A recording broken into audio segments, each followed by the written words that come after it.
Hey guys, just quickly before we jump into the content here, I just want to say this video is actually part of my upcoming course on how to build web applications in Bubble. So if you like the video, if you want to see more like it, I would love to see you in the course. There's a link in the description. If not, please enjoy this video for its own sake and hope that it's helpful. Today I want to talk about a topic that often trips up a lot of Bubble beginners who aren't familiar with programming before. And that's just the idea around how data, how values move throughout our application.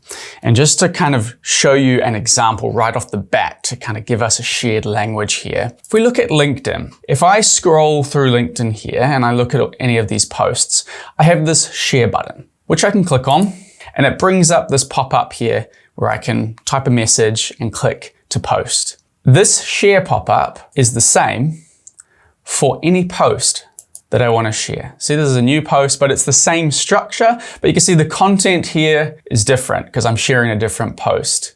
If I do a third one, okay, you can see that again, it's a separate post, but the overall structure of this pop-up is the same. So what's happening there is that we've got this feed of posts on LinkedIn, and every single time that we are clicking to share one of these posts, we're basically sending or pushing data from the post in the feed to that pop-up. So that pop-up is just an empty shell, right? Just like in the previous video when we were talking about repeating groups, and each of those cells is essentially just an empty shell waiting to be populated with some data. So how data moves around the page and what containers are set up to expect, what type of data they're set up to expect is really kind of absolutely critical and not talked about enough when people are learning Bubble. So let's just jump into the editor and try and kind of go through a couple of examples here to make this concrete. It's really important that we build intuition for this early. I'm just going to add a couple of groups here on the page, and I'm going to call this, well, I'm going to make this a text type group, and I'm just going to add some text inside of it. Right? We saw in the last video that we can do this, where I can insert dynamic data and pull through the parent group's text. Okay, so this text element is a conduit through which the value within the group underneath can shine through. So parent group's text, and we've got a type of data here, text. And if I just typed in some value right here and previewed this, okay, you can see there is our group there. And if I just add a little border to the group, then we can kind of see it more clearly. I'm going to come down to my debugger, click inspect, okay, and then click on this group, and we can see, yep, there is the data, right? So this is the data that this container is holding, right? This text value, hello world. Okay, so if we imagine that we've got a group here, a group I'm just going to try and render with some rounded borders. So this is our text group, and it's holding a text. So this little blue rectangle here, this is a text, okay? Think of this as just like one little piece of information. It's a text-shaped piece of information that says hello world inside of it. Simple enough, right? Okay, what if I duplicate this group? I clicked Control D there, or Command D on a Mac to duplicate that group. If I duplicate this group, now instead of having the same data source, hello world, okay, this right here is, we're calling this group text. I'll just call it group B. So we've got group A and group B, okay? Group A is here over on the left, right? So this is group A. And I'm creating another one over here where now for this data source, I could actually point this to take group A's text, okay? So look inside of group A and take whatever value you find inside of it. So group A's text, right? So essentially, I've now got a second group here on the page, right? Which is group B, which is asking group A, what do you have inside of you?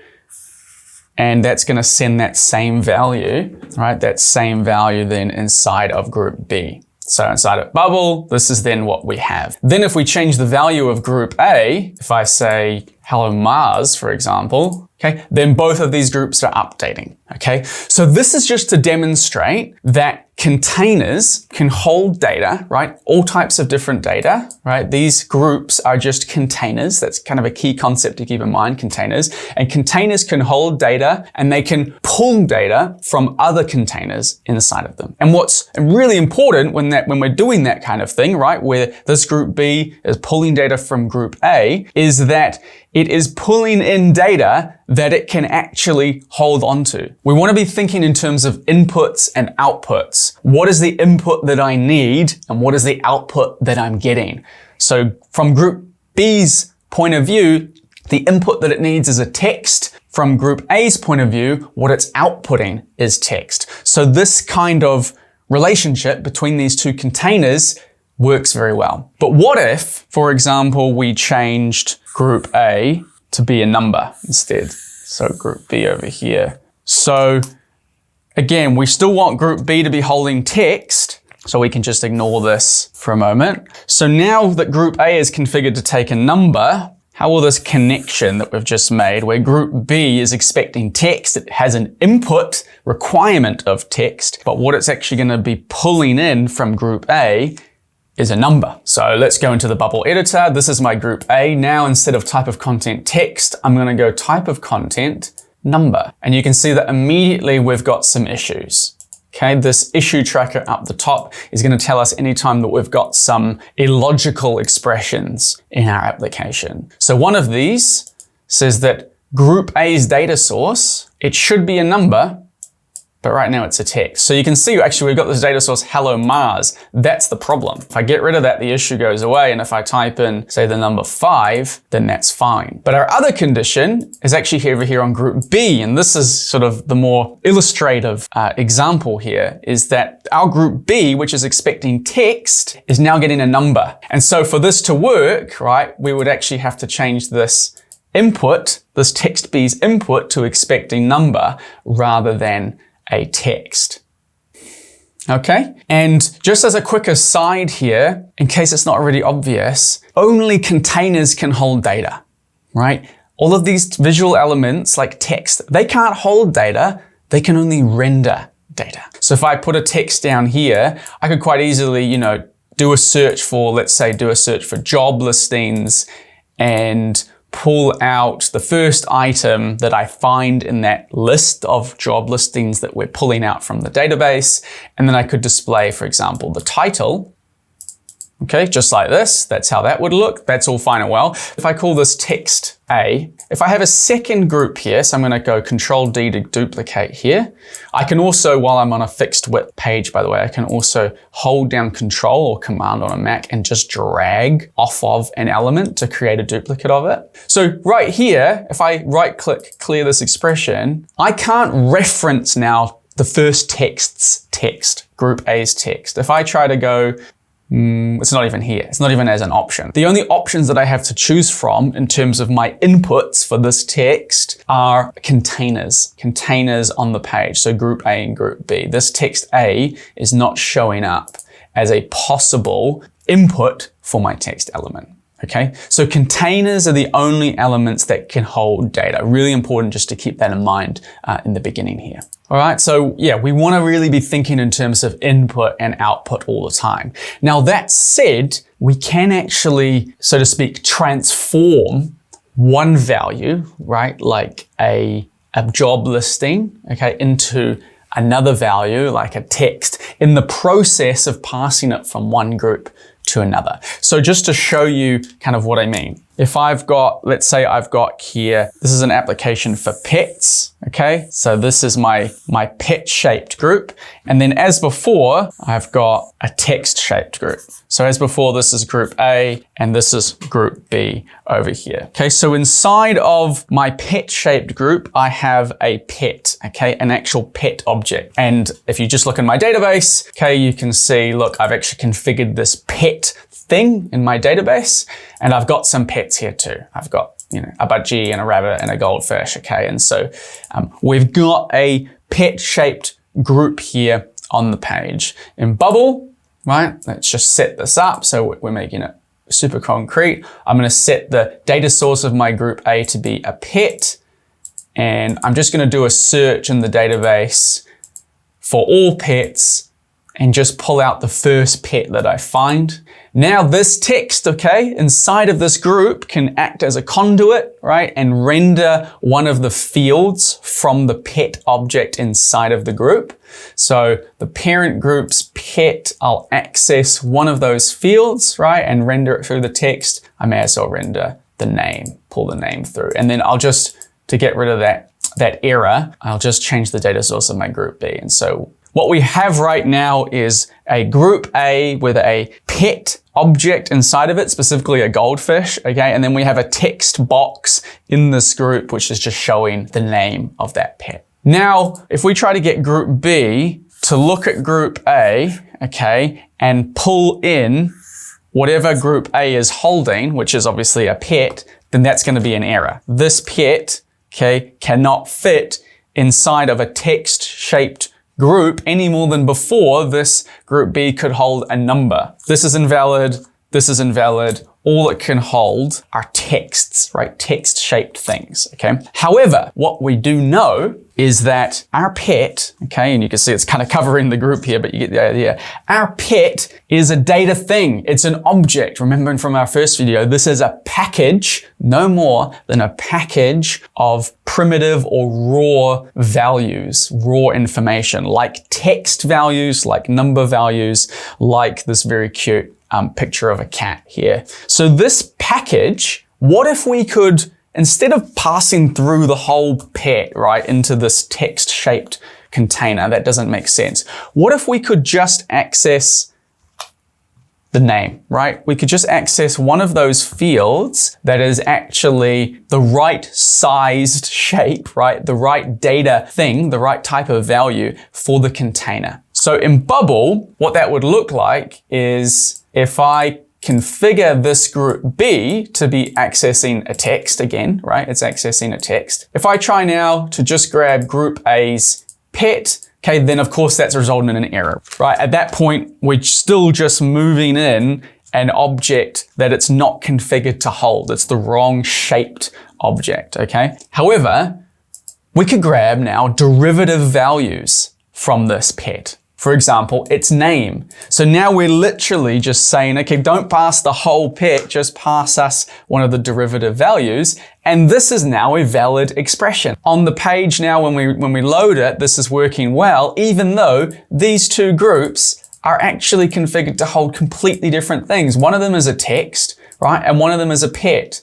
Maybe I'll just change the pet's border color here, so we can kind of see visually that they're two different containers, right? Two different shaped containers, yet this is still totally valid in terms of input and output, because as far as group B is concerned, okay, all it needs is a text input. Now group A, all it has to offer is a pet. But since pets, just like any other data objects, is just packages of primitive data, in the act of passing this, you can kind of think of it this way, in the act of passing this, we're kind of transforming the data that we're sending, right? We're just pulling out one of the fields or unpacking it from this pet-shaped package, right? From this pet object in our database. We're unpacking one of the fields inside of it, and that's all that we're passing through to our group B, which is of course configured to take text. Okay, so input, output, really important that we start to build an intuition for these things in Bubble. Now, all of what we've just been discussing is pulling data from one group to another, right? We've got two groups on the page, and one of them is looking to what the other group has and then pulling some data back into itself. That's what we're doing anytime that we're setting a data source like this. So when we set a data source, that's essentially saying when the page loads, okay, this is the data that I want you to hold. This is where I want you to look in order to populate me. This is what the group is saying to the application, essentially. And it's saying that keep looking. For example, this group is looking for group A's pet's name, and anytime that changes, right, if I go into the database now and I change goldfish, well, let's just add kind of like a few exclamation marks to it and click save. That's now updated in real time in our application. Okay, so that data source is, you can think of it almost like a permanent connection, or it's just like this group is just always going to be looking at group A to know what it should display here.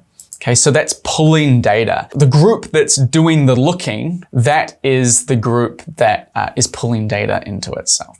But we can do things the other way as well, where we're pushing data, okay? And that is how we would do like what I was showing you at the beginning of this video with LinkedIn, where we're clicking on a post's share button, and that's then populating this new container, in the case of LinkedIn, a pop-up, that's populating this new container with the data from another group. So that is what we're doing anytime that we want the user to essentially trigger a group showing some new data. In the case of LinkedIn, it's the same pop-up for every single post. It's just the content underneath is changing. And the trigger for that content changing is when the user is actually clicking that share button, right? In our case, we could have two groups that both are configured to hold pets, okay? And when a user clicks some button, okay, we push the data from one to the other. Okay, so rather than this guy looking as a reference to another group and then pulling in whatever it finds, it's essentially we're doing things the other way around, where we're pushing data from that first group into the second group upon some user action, like clicking a button. So that's pushing data. So let's talk now about how to actually set that up in Bubble.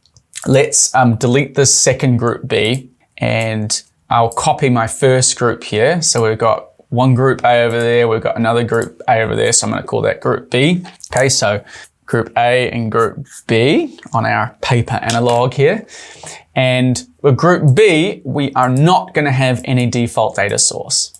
So that on page load, this group is going to have some data and this group is not. I'm just going to get rid of those exclamation marks because nobody should be that excited about a goldfish. Let's just all calm down a little bit about the goldfish. There we go. Right now, on page load, okay, this search for pets, okay, of course, if you remember from the first video, this group A is doing a search into the database, so it's retrieving some data in our application's memory. Our database is returning a single pet here. And this second group, okay, because it doesn't have a default data source, it's not pulling anything in on page load. So this is what we're looking like, right? Group B is just sitting here idle. It's shaped like a pet. It's ready to accept a pet.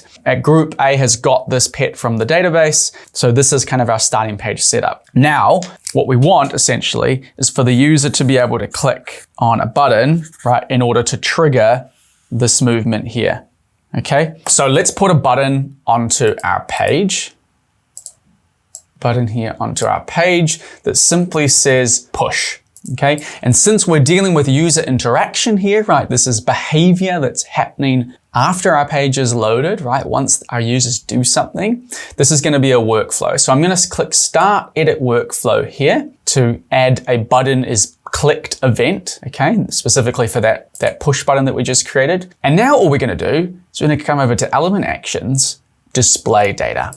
Okay, this is how we do this push action, is with this display data action. And what we're first going to choose, okay, is the element that we want to display the data in, okay? So the receiving container. So that's group B. And then where is the data coming from, right? What's the output? That's this data to display, which is of course our group A over here.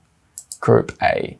And it can't just be group A, right? That's just a container. That doesn't make sense. You can't push a container into another container. You can only push the value or the information inside of a container into another container. Okay, so now if I load the app and I click push, there we go. We've got goldfish now appearing in that group.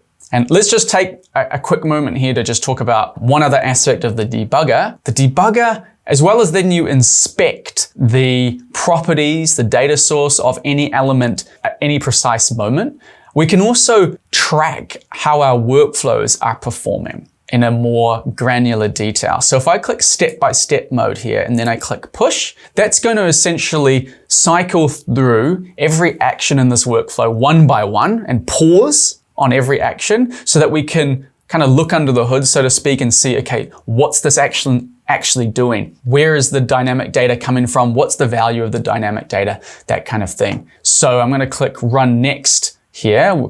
This is essentially, we're starting to track the workflow here. We're seeing that we're currently looking at the event, so the button push is clicked. So let's move on to that first action. And we can see that we're displaying some data. Anything blue like this means we can click into it and inspect what the actual value of this expression is. So group A's pet is in fact this whole object here, right? This goldfish object. That's what we're pushing into group B. So then if I run next, it's no surprise that in fact, we do have a goldfish inside of group B, and I can even inspect just to confirm, okay? So get familiar with the debugger here. I can click on this group B to look inside of it, and indeed, it is holding that goldfish, right? That goldfish was pushed from group A to group B.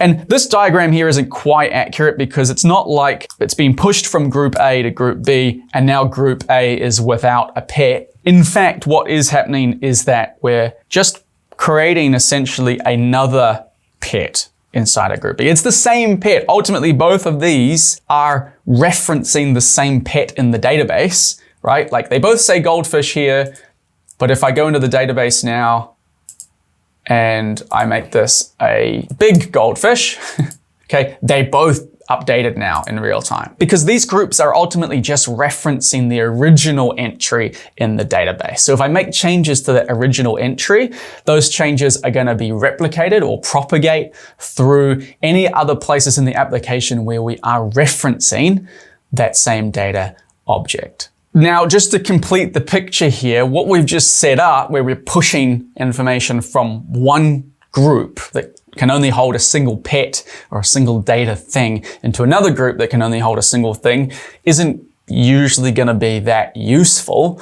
What's more useful is that LinkedIn-like behavior, right? Where there's like lots of possible inputs, and depending on which one of the user clicks, okay, then the output group, the group B in our application example here, shows different content. So you might guess what that means is we need some kind of repeating group, okay? So if this is my repeating group here, this repeating group will have multiple cells, and each cell is a container, just like a group, and each one of them is configured to hold a pet, right? So we might have multiple pets in this repeating group. What we want is a second group, okay, which could be, a share pet group or a send message to the pet owner group or a more details group, right? There's not enough room within this cell, so we want to have like a second, this needs to be a pet shaped group, of course. We need a second group so that we can display some more information about one of these pets. Okay, so depending on what the user does here, right, they might want to share, let's just use the share example, they might want to share any one of these pets, but that means that they have to decide by which one that they click. And so if they click this one, then this one moves in. If they click this one, then that one moves in, right? So any one of these items could be put into the list. That's as opposed to what we've been doing before, where we've just been saying, hey, grab the first item from a list and put it inside of the group. That's not usually, useful behavior. We're not going to know ahead of time what the value of the first item in the list is. It's for the user to decide as they're interacting with the application, which pet or which one of these cells they want to pass through into the new container. So let's set that up quickly in our database. I'm going to just hold on to our group A here and grab a simple repeating group. And we're going to make sure that that's of type pet. We don't care about a fixed number of rows. We just want to make sure that it's tall enough. The minimum height of each row in pixels is tall enough to fit our pet name group here. So I'll just make it a little smaller, drag it in. Now that it's highlighted red, we know that the cell is ready to accept that group. So I've released the mouse button and now we have this kind of basic setup here. Only thing I have to do now is say, what's the input for this repeating group, right? Every single container needs an input. Remember, thinking in terms of inputs and outputs. So in our case, the ultimate input for this repeating group is going to be the database, right? The database where all of these pets actually live. So that means we're doing a search for doing a search for pets, and we don't care about any search constraints. And if we reload the page, you can see we've got a little bug here, okay? Because all of these groups are just showing big goldfish. So this might be a good time for us to get a little bit more familiar with the debugger, figure out what's going on here. So I can click on inspect, okay? And I can open up my repeating group here by searching for it and then clicking on it. And then I can say, okay, so what's the data source? Tell me, let's get real. What data are you actually holding here? Is it really all of these big goldfish? Or is there something more going on? And it looks like indeed there's something more going on because yeah, here's that first pet in that list of pets, which is indeed that big goldfish.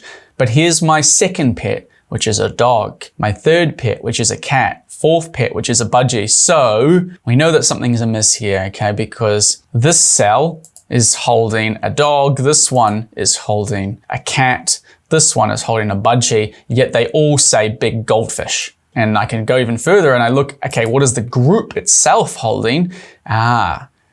So each group is actually holding a goldfish. It doesn't matter what cell I'm looking in, okay? Because of course, here's the repeating group cell, but we've got a group here, right? These are all groups inside of which we have the pet, all right? So essentially one container inside of another, right? One group, okay, inside of a cell. And so what we need to do here, if we look at this group A, we see that, okay, group A is doing its own independent search for a pet. Okay, our repeating group is basically, if we go down here, here's our database where all of our pets ultimately live. Our database is sending a list of pets here, but then our groups here inside of the database, they're also asking the database to send them some stuff, right?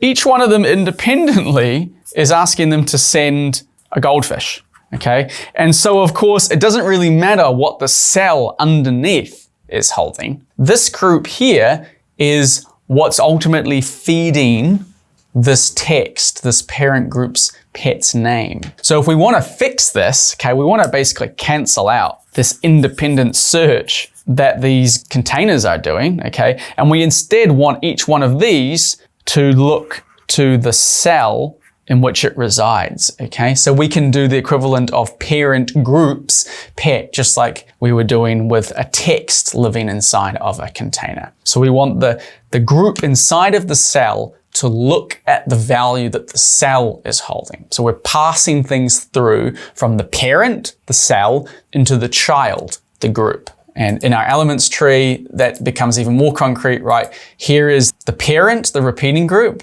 and then the child is this group. And there's of course one for each cell. So instead of search for pets, I'm going to right click clear expression. We want the data source to just be current cell's pet.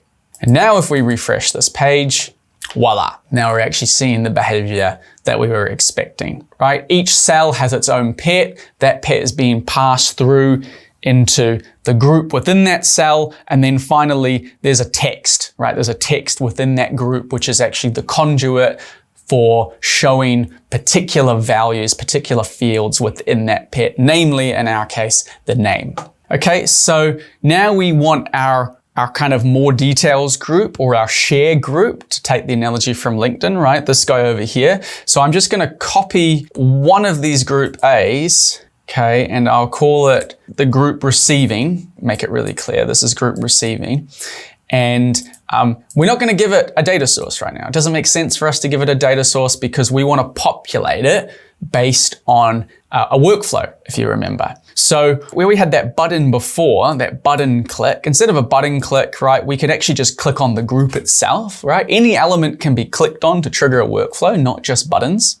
So group A is clicked. And now what we want to do is also display data, only this time, of course, we're doing it from within a repeating group. You know what, just to complete the picture, I'll call this group input and group output. So it's really crystal clear.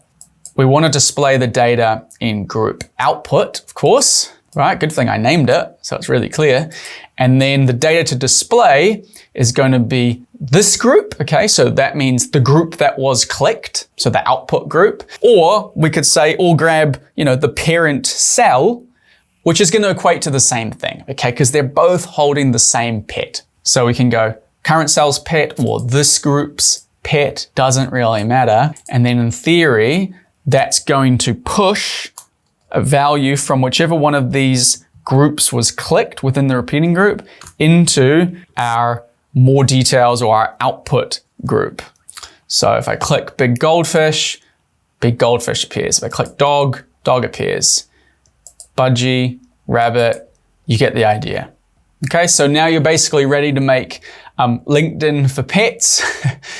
But that's moving data around the page. Yeah, really good to build an intuition about this rather than just, sometimes, beginners have a tendency when you see an expression that's red, you're just clicking randomly. You're clicking random options just to try and get it to turn blue. You're just like, why on earth is it not a valid expression? And sometimes there's a place for that. It's not always necessarily intuitive what all of the features that Bubble has do. And so, you want to play around, you want to experiment, and sometimes that means just choosing different options that you might not understand. But where you find that you're in a little bit of a hole and that strategy is not resulting in the behavior that you want, it's just take a step back and just think input, output. What value have I got this container configured to hold? And what value am I actually receiving? Okay, so much of the time we're getting errors in our application just because we've got misaligned input and output.